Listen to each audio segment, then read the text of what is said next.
வணக்கம் வணக்கம். Welcome to my channel. எல்லாரும் எப்படி இருக்கீங்க ஃப்ரெண்ட்ஸ்? நல்லா இருக்கீங்களா? இன்றைக்கி ரொம்பவே ஒரு இன்ட்ரெஸ்டிங்கான பரோட்டா தான் எப்படி செய்கிறதுன்னு சொல்லி பார்க்க போகிறோம். இந்த சேனல் நீங்கள் இது வரைக்கும் சப்ஸ்கிரைப் பண்ணலாம், மறக்காமல் சப்ஸ்கிரைப் பண்ணிக்கோங்க. அதோட பக்கத்தில் இருக்க பெல் பட்டனை ப்ரெஸ் பண்ணிக்கோங்க. இதனால் நம்ம எப்போ வீடியோஸ் அப்லோட் பண்ணாலும் உடனே உங்களுக்கு ஒரு நோட்டிஃபிகேஷன் வந்துடும். எல்லா வீடியோஸும் நீங்கள் மிஸ் பண்ணாமல் பார்க்கலாம். இன்றைக்கி மீதியான சாதம் அதுக்கப்புறம் சாம்பார் வச்சு பரோட்டா எப்படி ஈஸியாக செய்கிறதுன்னு சொல்லி பார்க்கலாம். ரொம்பவே ஈஸியாக செய்யலாம், அதோடு ரொம்ப டேஸ்டியும் கூட. முதல்ல ஒரு மிக்ஸி ஜார் எடுத்துக்கலாம். அதில் சாதம் வந்து பார்த்திங்கன்னா இது மத்தியானம் செஞ்ச சாதம். இது சாதம் நம்ம எப்போவுமே வெயில் காலத்தில் சாதம் மீதியானே கொஞ்சம் தண்ணி ஊற்றி வச்சுருவோம் இல்லைங்களா? இல்லைன்னா ஒரு மாதிரி கொசன்னு ஆகிடும். அதனால் இது லைட்டாக தண்ணி ஊற்றி வச்சுருந்தேன். இப்போ நான் வந்து தண்ணி எடுத்துகிட்டு வெறும் சாதம் மட்டும்தான் மிக்ஸி ஜாரில் போட்டிருக்கேன். இதை நல்லா அரைச்சி ஃபைன் பேஸ்ட்டாக மாற்றிக்கலாம். தண்ணி எதுவும் சேர்க்க வேண்டாம். பாருங்கள், இந்த மாதிரி வரும். நான் வந்து சாதத்தை தண்ணியில் போட்டு வச்சுருந்ததுனால கொஞ்சம் இந்த மாதிரி லிக்விடாக இருக்குது. ஒருவேளை நீங்கள் அப்படியே அரைச்சிங்கன்னா இந்த அளவுக்கு லிக்விட் வராது. இதில் 1 கப் அளவுக்கு சாம்பார் சேர்த்துக்கலாம். இது வந்து நான் காய்கறி வச்ச சாம்பார் தான். காய்கறி எடுத்தாச்சு, வெறும் சாம்பார் மட்டும் சேர்த்துருக்கேன். 1 கப் அளவுக்கு அரிசி மாவு சேர்த்து இதை இன்னொரு தடவை அரைச்சிக்கலாம். இந்த மாதிரி நம்ம ஃப்ளஷ் பண்ணி அரைக்கணும். ஃபஸ்ட்டு நம்ம சாதத்தை அரைச்ச பிறகு சாம்பாரும் மாவும் போட்டு கையிலே கூட பிசைஞ்சிக்கலாம். ஆனால் மாவு வந்து எப்படி டோ ரெடி பண்ணுறது மிக்ஸி ஜார்லன்றதுக்காக தான் இதை வந்து டைரெக்டாக மிக்ஸி ஜாரில் போட்டிருக்கோம். பாருங்கள், இந்த மாதிரி கொஞ்சம் லிக்விடியாக இருக்கும். ஏன்னா இதில் வந்து நம்ம சாம்பார் கொஞ்சம் தண்ணியாக இருந்தது. அதனால தான் நீங்கள் வந்து கெட்டியான சாம்பார் ஊற்றுனீங்கன்னா இன்னும் கொஞ்சம் கெட்டியாக இருக்கும்.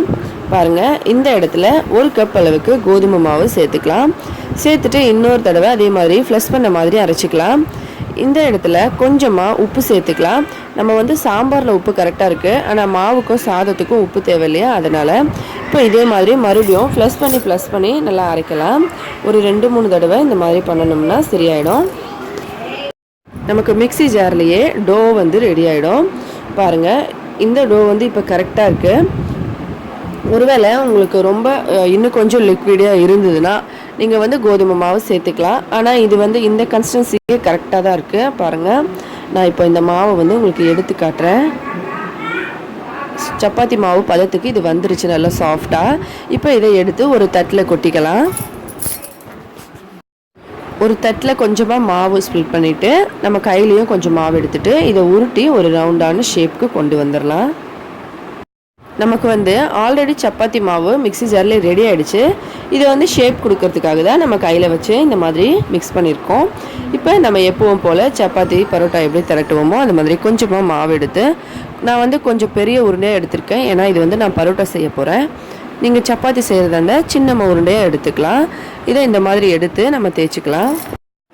கொஞ்சமாக மாவு ஸ்ப்ளிட் பண்ணி நம்ம வந்து இதை இந்த மாதிரி சின்ன உருண்டையாக வச்சு நல்லா தேய்ச்சிக்கலாம். உங்களுக்கு எந்த அளவுக்கு மெல்லிசா வேணுமோ அந்த அளவுக்கு தேய்க்கலாம். இது எதுவுமே ஆகாது. பாருங்கள், நார்மலாக நம்ம எப்படி சப்பாத்தி பரோட்டாலாம் செய்வோமோ அதே மாதிரி தான் இதை வந்து நம்ம தேய்ச்சி எடுக்கணும். பாருங்கள், எவ்வளோ வேணால் பெருசாக இதை நம்ம தேய்ச்சிக்கலாம். ரொம்ப இழுத்து வேணாலும் நீங்கள் பெருசாக தேய்ச்சி மடிச்சிக்கலாம். இந்த மாதிரி தேய்ச்சிட்டு நான் வந்து மடித்து லேயர் பரோட்டா மாதிரி செய்கிறேன். லேயர் பரோட்டாக்கு நம்ம இந்த மாதிரி எத்தனை மடிப்பு வேணாலும் மடித்து செஞ்சோம்னா நமக்கு அப்படியே லேயராக வரும். சூப்பராக இருக்கும் பார்க்குறதுக்கு, அதோட சாப்பிட்றதுக்கும் எல்லோரும் விரும்பி சாப்பிடுவாங்க. பாருங்கள், இந்த மாதிரி நல்லா மடிச்சுக்கலாம். ஒரு 4-5 மடிப்பு நம்ம மடிச்சிட்டோம்னா நல்லா நிறைய லேயர்ஸ் மாதிரி வரும். இந்த மாதிரி மடித்து மறுபடியும் தேய்ச்சிக்கலாம். தேய்ச்சிட்டு நம்ம எப்பவும் பரோட்டா சுடுற மாதிரி தான் சுட்டு எடுக்க போகிறோம். ரொம்ப ஈஸியான மெத்தட். நம்ம இதை வச்சு சாதம் வந்து வேஸ்ட் ஆகாமல் பார்த்துக்கலாம். ஒருவேளை உங்கள்கிட்ட காய்கறி வச்ச சாம்பார் இருக்குது, கெட்டியாக இருக்குது அப்படின்னா நீங்கள் வந்து சாதத்தை மட்டும் அரைச்சிட்டு அதுக்கப்புறம் அப்படியே கையிலேயே பிசைஞ்சிக்கலாம். சாதத்தோட சாம்பார் ஊற்றி பாருங்கள், இந்த மாதிரி நல்ல ஒரு ஷேப் வந்திருக்கு. இதை நம்ம தவாவில் போட்டு சுட்டு எடுத்துக்கலாம். நல்லா சூடாக இருக்க தவாவில் போடலாம். திருப்பி இந்த சைட் போட்டு கொஞ்சம் வந்து நமக்கு கலர்ஸ் சின்ன பபிள்ஸ் மாதிரி வரும்போது தான் நம்ம எண்ணெய் சேர்க்கணும். பாருங்கள், எப்போவுமே நம்ம பரோட்டா செய்யும்போது கவனிக்க வேண்டியது என்னென்னா, நம்ம ஒரு சைட் வந்து இந்த மாதிரி லைட்டாக பபிள்ஸ் மாதிரி வந்த அப்புறமா தான் எண்ணெய் சேர்க்கணும். இல்லைன்னா முதல்லையே சேர்த்தோம்னா கருகி போயிடும். ஆனால் பரோட்டா வந்து ரெடி ஆகாது. அதனால் இந்த மாதிரி லைட்டாக பபிள்ஸ் இப்படி எழும்பும்போது எண்ணெய் ஊற்றிக்கணும். நம்ம ஏற்கனவே செஞ்ச பரோட்டா ஃபஸ்ட்டு வந்து நம்ம தவாவில் கொஞ்சம் எப்படியோ எண்ணெய் இருக்கும் இல்லைங்களா, இப்போ இந்த பரோட்டா செஞ்சு முடித்த உடனே அதோட எண்ணெய் இருக்கும் இல்லைங்களா, அது வந்து லைட்டாக ஒட்டிக்கிட்டு இருக்கும். அதனால் வந்து நமக்கு எந்த அது வந்து இருந்தால் பரவாயில்ல.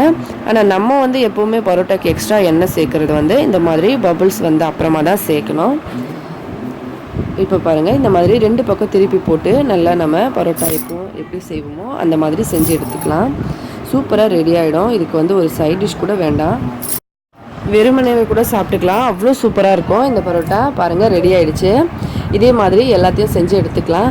ரொம்ப ஈஸியாகவே நமக்கு பாருங்கள், சாதம் அதுக்கப்புறம் சாம்பார் வச்சு செஞ்ச பரோட்டா ரெடி ஆகிடுச்சு. கண்டிப்பாக ட்ரை பண்ணி பாருங்கள், உங்களுக்கும் இதோட டேஸ்ட் ரொம்ப பிடிக்கும்.